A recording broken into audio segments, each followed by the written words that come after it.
Bienvenue dans cette nouvelle vidéo, je m'appelle Laura, je suis web designer spécialisée sur Squarespace et aujourd'hui on va s'intéresser au design et à l'optimisation mobile avec Fluid Engine. Alors Fluid Engine est sorti en 2022, donc fin 2022 pour les clients français et ça a vraiment changé en fait la façon de construire un site avec Squarespace et pour moi, à mes yeux, la grande amélioration c'est la possibilité d'optimiser le design spécifiquement sur mobile.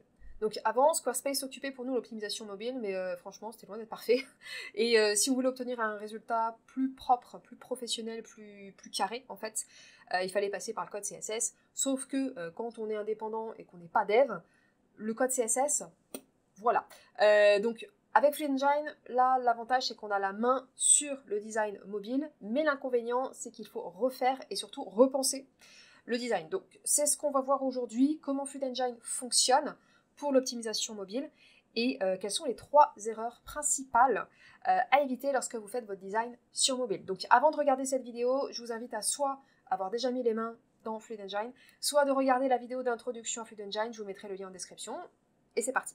Donc on est sur notre site de test, on a déjà quelques sections construites, mais quand on regarde en haut à droite, vue sur appareil mobile, eh ben, on voit que ça ressemble pas à grand chose, hein, c'est assez vilain. Donc on peut optimiser tout ça et aller un peu plus loin. Alors, hop là, je vais ouvrir l'éditeur, je vais cliquer sur modifier.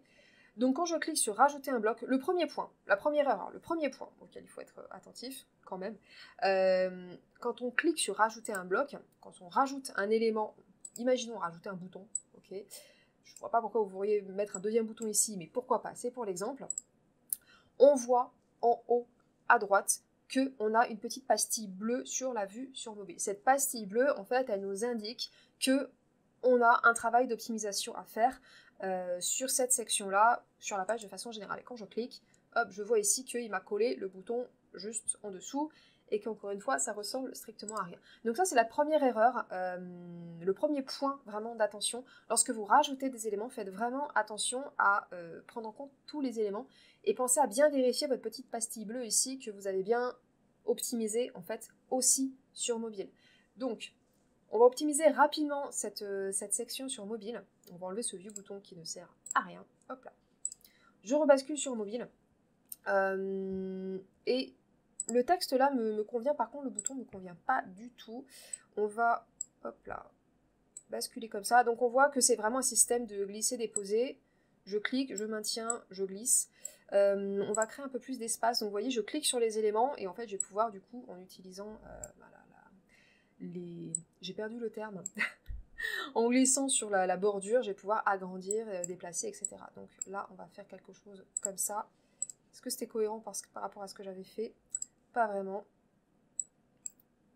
On va plutôt faire comme ça. Voilà. Donc ça, je vous le glisse comme ça aussi au passage. Faites attention à conserver la cohérence entre votre design bureau et votre design mobile. Ça peut peut-être paraître du détail là dit comme ça, mais en fait pas du tout. Donc faites vraiment attention à conserver une cohérence visuelle et esthétique entre vos designs bureau et mobile. Ok, on va repasser sur la vue bureau et on va passer à la deuxième section. Ok, donc on a ici une image et bloc de texte, bloc de texte, bloc de texte. Et ici on a le bloc newsletter de Squarespace. Quand on bascule sur la vue mobile, il nous a collé l'image tout en haut, et puis ensuite il nous a collé les blocs de texte un peu freestyle. Et puis on voit que voilà, les écarts, le contenu n'est pas du tout aéré, ça a vraiment été posé en vrac.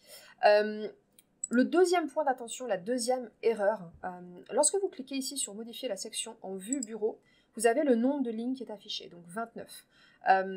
Donc 29 lignes, c'est ces lignes-là, hein, on est d'accord, c'est ce qui est quadrillé. Okay, donc là, on voit qu'on est à 29 lignes. Lorsque je bascule sur la vue mobile et que je clique à nouveau sur modifier la section, là on est sur 35 lignes. Ok, c'est normal. C'est normal.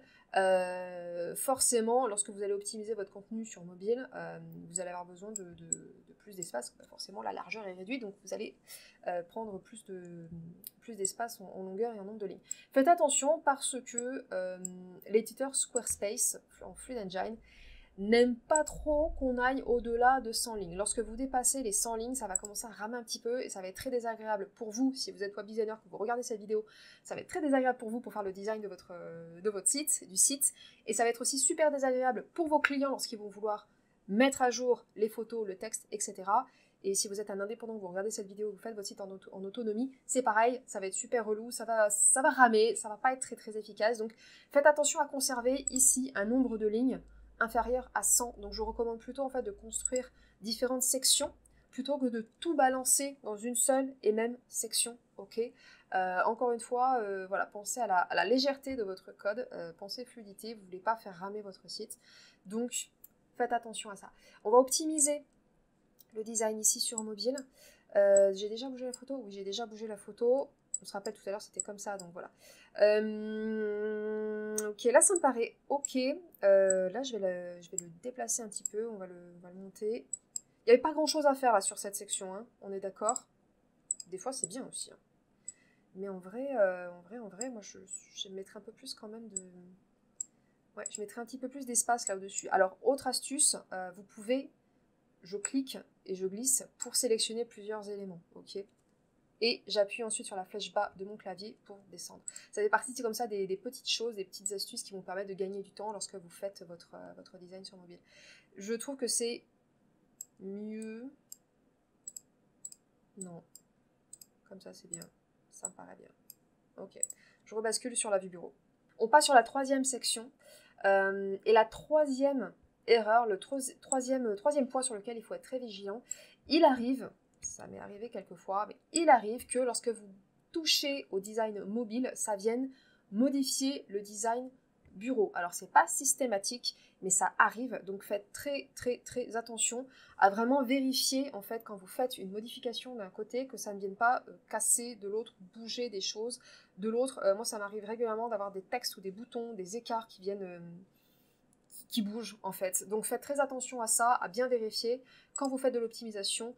Vérifier d'un côté le mobile, vérifier de l'autre côté le bureau. Donc on va faire cette partie-là ensemble très rapidement. C'est un bon exemple là parce que on voit que il n'a pas utilisé les mêmes dimensions de photo. Là on voit que la photo elle est sur une hauteur de 1, 2, 3, 4, 5, 6, 7, 8, 9. Ok, alors que celle-ci est sur 1, 2, 3, 4, 5, 6. Donc, je me répète, j'ai l'impression de beaucoup me répéter avec ce point-là, mais soyez cohérents. Si vous choisissez une hauteur d'image de 6, appliquez une hauteur d'image de 6 de partout. 6, je trouve ça un petit peu petit personnellement là pour notre exemple, 9 c'est bien. Donc soyez vraiment vigilants par rapport à ça. Encore une fois, c'est pas du détail, hein, ça fait vraiment partie des éléments qui vont améliorer en fait la qualité de votre site. Pensez cohérence, pensez harmonie visuelle. Là, je pense qu'on est bien sur du 6, qu'on est sur du 8. Qu'est-ce que j'ai dit? Non, 9. Alors, l'autre point, donc là, en voulant changer la taille de la photo, on voit qu'il vient me cercler de jaune les deux éléments, donc la photo du haut et la photo du bas, pour me dire hey, « salut, c'est ok, ce sont les mêmes dimensions ». Ça, c'est pareil, ça fait partie des petites choses, des guides que vous pouvez utiliser lorsque vous créez votre site pour éviter d'avoir, comme moi, à compter les lignes. C'est quand même pas franchement pratique. Donc voilà, vous pouvez faire ça. Donc je reviens plutôt sur la vue bureau.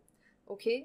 L'autre astuce aussi, vous pouvez sélectionner une image, faire un CTRL-C, cliquer ailleurs et faire un CTRL-V et on voit qu'il m'a tout simplement dupliqué l'image en fait. Du coup, c'est beaucoup plus facile lorsque vous voulez conserver exactement les mêmes dimensions de boutons, d'images, etc. de travailler comme ça. Plutôt que de venir compter les lignes, hein, c'est quand même pas franchement pratique. Hop, on va supprimer ce truc. Et on va rebasculer sur la vue mobile pour finir notre optimisation. Donc je déplace, voilà, je déplace. Là c'est pareil, on va utiliser, hop là, comme ça, et je vais déplacer. Et là on a de la cohérence, toutes les images sont aux mêmes dimensions, les boutons sont placés correctement. Donc c'est toujours pareil, faites attention à la cohérence. Pareil sur les boutons, là on pourrait imaginer avoir des boutons quand même peut-être un peu plus grands pour apporter de la cohérence avec le bouton du haut, le bouton de la première section. Hop là. Et donc, on en revient à ce que je vous disais sur le troisième point, la troisième erreur, faire attention à ce que ça ne modifie pas des choses sur la version bureau. Et là, ça a l'air ok. Ça n'a pas bougé les dimensions des photos, les tailles des boutons, etc. Faites vraiment attention à ça parce que je le constate tous les jours. Encore une fois, c'est un outil qui est quand même assez récent dans le déploiement et assez récent. je pense qu'il y a beaucoup de choses qui vont être amenées à s'améliorer en fait dans la gestion de l'optimisation mobile en automatique avec Fluid Engine. C'était quand même hyper pratique, même s'il fallait mettre les mains dans le code, etc. avec la version précédente, avec l'éditeur classique, parce qu'en fait 80% du boulot, voire même 90% du boulot était déjà fait par Squarespace automatiquement. Je pense que Fluid Engine a encore une marge de manœuvre sur ce point-là. Ce qui fait que le travail en fait là qu'on fait, de devoir vraiment repositionner les éléments, etc. Je pense qu'à terme, d'ici peut-être 6 mois, 1 an, ce sera vraiment simplifié et ce sera beaucoup plus facile. Et on va s'arrêter là. Si la vidéo vous a plu et vous a été utile, likez, abonnez-vous. Et pensez à récupérer votre cadeau gratuit dans la description, votre checklist essentielle pour bien configurer votre blog Squarespace.